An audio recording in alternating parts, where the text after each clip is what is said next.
Notice there was some panning bouncing from the left to right. This is cool to give sounds some more movement to them. Let's take a look at the controls.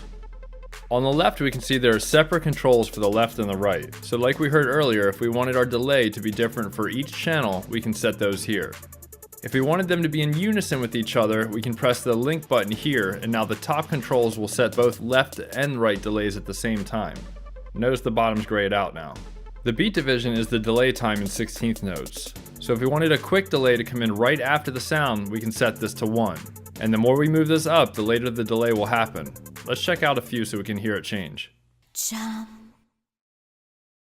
jump, jump, jump, jump, jump. Usually 1 and 2 are good for quick, small delays.